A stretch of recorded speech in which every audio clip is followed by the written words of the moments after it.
आप देख रहे हैं CGNL लाइव। मैं हूं आपके साथ लेखिका सिन्हा और आज हम फिर से लेकर आए हैं बस्तर की परंपराओं और रीति रिवाज से जुड़ी कुछ खास कहानी। छत्तीसगढ़ का बस्तर संभाग खास परंपराओं के लिए जाना जाता है और यहाँ के लोगों का हर त्योहार मनाने का अपना ही अलग ढंग है। और अब त्योहारों की बात हो ही रही है तो आप सबने बस्तर दशहरे की बात तो सुनी ही होगी, जो सबसे लंबा चलने वाला त्योहार है और 75 दिनों तक मनाया जाता है। लेकिन क्या आप जानते हैं कि बस्तर में एक और त्योहार है जो लंबा चलता है, 75 दिनों तक तो नहीं लेकिन 10 दिनों तक चलता है। ये त्योहार है फागुन यानी कि होली का। तो चलिए आज बात करते हैं बस्तर संभाग के दंतेवाड़ा जिले की फागुन मेले की। 15 मार्च तक चलेगा फागुन मेला। 15 मार्च को होली है और 5 मार्च से इस मेले की शुरुआत हो गई है। दंतेवाड़ा में कलश स्थापना के बाद इस प्रसिद्ध फागुन मेले की शुरुआत हुई और पहली पालकी निकाली गई। वहीं 15 मार्च को देवी देवताओं को विदाई दी जाएगी और तब तक फागुन मेला चलेगा। हर दिन मां दंतेश्वरी की पूजा अर्चना होगी। साथ ही आखेट की विभिन्न रस्म अदा कर 600 साल पुरानी परंपरा निभाई जाएगी। विभिन्न राज्यों से शामिल होंगे देवी देवता। वहीं इस फागुन मेले की शुरुआत से पहले बसंत पंचमी के दिन मां दंतेश्वरी मंदिर में त्रिशूल की स्थापना की गई। इस फागुन मेले की खास बात यह है कि इस मेले में न सिर्फ छत्तीसगढ़ बल्कि विभिन्न राज्यों से जैसे ओडिशा, आंध्र प्रदेश, तेलंगाना जैसे विभिन्न राज्यों से भी हजारों देवी देवता शामिल होंगे। वहीं इस साल फागुन मेला के लिए टेम्पल कमेटी ने करीब 45 लाख रुपए का बजट रखा है। शिकार के लिए हुई थी शुरू परंपरा।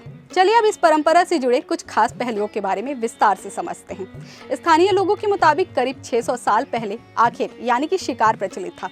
जंगली जानवर किसानों की फसलें खराब कर देते थे। ग्रामीण इस समस्या के निदान के लिए राजा महाराजा के पास गए।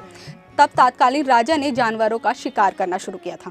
राजा जब शिकार करते तो दैवीय शक्ति की वजह से तीर लगने के बाद भी जानवर नहीं मरते थे। फिर राजा ने जानवरों के शिकार के लिए आराध्य देवी माता दंतेश्वरी की आराधना कर अनुमति ली थी। इसके बाद शिकार शुरू किया गया और इस दिन से ही फागुन मड़ई की शुरुआत हुई थी। इसके बाद धीरे धीरे स्थानीय देवी देवताओं को भी इस मड़ई में शामिल किया जाने लगा।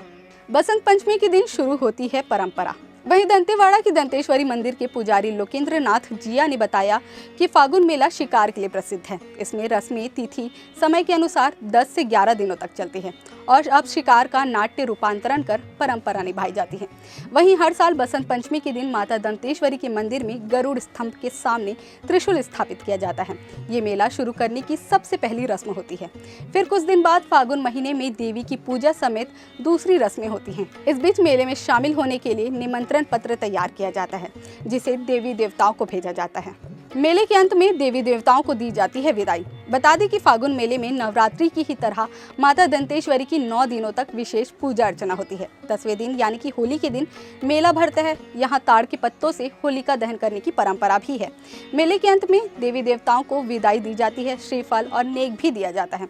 वहीं पिछले साल बस्तर के अलावा ओडिशा, आंध्र प्रदेश, तेलंगाना और महाराष्ट्र बॉर्डर से भी देवी देवता आए थे और पहली बार इस उत्सव में माँ भद्रकाली और मेडराम की देवी भी शामिल हुई। ओडिशा के 7 से 8 देवी देवता इस मेले में शामिल हुए। इनमें कोसा गुमड़ा गांव से हिंगलाजिन, तेलंगाना की मेडराम से चिकलादई और बामनदाई माता भी शामिल हुई और बस्तर से काली कंकालिन देवी समेत अन्य देवी देवता शामिल हुए थे। तो कैसी लगी आपको ये जानकारी और वीडियो पसंद आया हो तो लाइक शेयर करना ना भूलें।